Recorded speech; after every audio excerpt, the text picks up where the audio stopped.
Hey guys, my name is Maggie, and if you're into plants that produce huge leaves, look no further than the Philodendron Pastazanum. The plant originated from Ecuador in a state called Pastaza, hence the plant name. I've had mine for 3 years now, and I've learned a few tips and tricks for its care through trial and error. So what we're going to do in this video is go through humidity, fertilization, pest management, and then we'll go on to watering, lighting, its growing pattern, and end on repotting or propagation.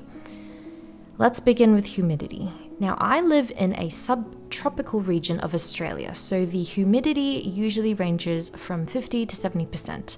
So I've never felt the need to give my plant any additional support from a humidifier. I only fertilize the soil whenever I water my plant during the warmer seasons of the year, and it's only like when I remember because, it's a lot of effort fertilizing. When it comes to pest management, spider mites are your number one enemy. The Philodendron Pastazanum's leaves are really pillowy and dust collects really easily in those crevices. So if it's a dusty leaf, it might actually be harboring some spider mites. Those yellow teeny tiny spots are signs of spider mites going to town on your plant. See that white dandruff-like stuff? Those are spider mites. In fact, if you look closely, you can see a particularly lively one just going about its day. To combat them, just make sure you repeat your plant pest spray treatment every few weeks whenever you notice the spider mites coming back. For watering, it's important to emphasize the frequency of watering. By using a moisture meter or simply sticking your finger into the soil, you can determine if it's sufficiently dry enough for you to water. Because of the Pastazanum's big attractive leaves, I like to give them a thorough spray down in the shower with cold water. Be sure to water the soil thoroughly as well, until you see a steady flow of water trickling out of those drainage holes. Now, I am notorious for forgetting to water my plants, and sometimes I've left my Pastazanum dry for a solid few weeks. The leaves and petioles do get super droopy, but once you water it, it'll perk right up. Now, it might not die on you immediately if you're watering it too often or not enough, but the Pastazanum will sustain signs of distress on the edges of the leaves, which begins as a slight yellow discoloration, which eventually browns and gets crispy. This might make the plant look less attractive. I mean, the chlorophyll is still doing its job, so you can pretty much leave it alone. Next, let's talk about lighting. The plant needs to receive plenty of bright indirect light from inside your home, which means it prefers to be within an arm's reach of your windows. Now, this here ended up being quite a dark corner, so although the petioles and leaves were upright to begin with, they eventually spread outwards. Can you tell that it's stretching outwards here? Don't make the same mistake I did and expose your Pastazanum to bright laser hot direct sunlight. Because of how glossy and thin the leaves are, it burns quite easily under direct sunlight. Burn marks will look something like this.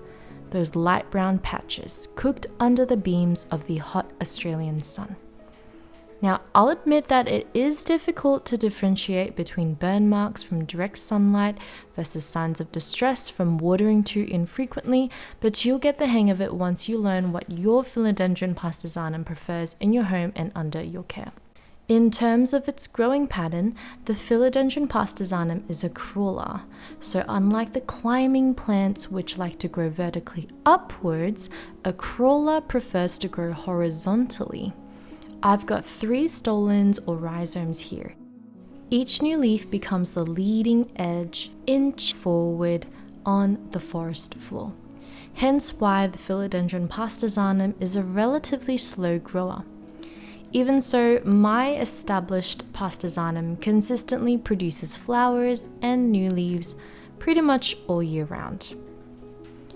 What about repotting or propagation? As my Pastazanum became larger and larger, the rhizome began to grow over the edge of the original plastic pot. So I decided to repot into a slightly wider and deeper round plastic pot. Because of its growing pattern as a crawler, you might not want to put your Pastazanum in a round pot like mine, but rather a rectangular shaped pot. In the end, I didn't want to rip the root ball apart, and let's be honest, I was a bit lazy, so I went with a round pot that was about 2 to 3 inches wider in diameter than the original one. Now when it comes to the rhizome, don't bury it like a potato deep in the ground. Rather, it needs to be planted more like a minimally submerged crocodile. So it's kind of sunken into the top of the soil, but you should still be able to see a decent portion of the rhizome above the soil. The soil mixture needs to be a little chunky, so you're going to add lots of perlite and bark for aeration. If you're not keen on a repot, you could always use the same method I used for propagating my Philodendron gloriosum, by cutting portions of the rhizome, plonking that in dampened sphagnum moss, waiting till there's new leaves that emerge and enough root growth, and then transferring that into some chunky, fresh soil. Alternatively, you can also try air layering. Just Google air layering plants. Anywho, let's come back to the very strenuous task of repotting this Pastazanum. Because the petioles were so tall and the leaves so large, it proved to be a real workout to repot it. And I had to use some twine and stakes to hold everything up. Now, I'll admit that this does not look very pretty, but I can assure you with some care and a bit of time, you will find that your Pastazanum will exceed your expectations in size and beauty. I mean, just look at that. I think the take-home message for plant parents about the Pastazanum would be to get familiar with the damage on leaves from spider mites versus inconsistent watering versus burns from direct sunlight. Ultimately, this gentle giant can get really big and juicy if you're patient enough, but you have to keep adjusting your care as you go along. Because the plant is a fairly slow grower, that feedback loop which plant parents use to adjust their care will also be delayed. In my 3 years of growing this Pastazanum, I'll admit that its leaves are spectacular, hands down. But sometimes the rest of the plant can look a bit unruly.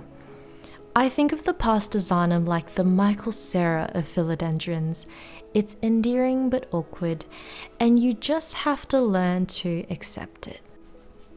Well guys, I hope we can all learn to embrace the Philodendron Pastazanum's Michael Cera energy.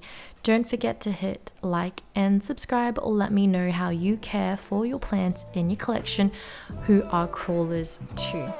Bye!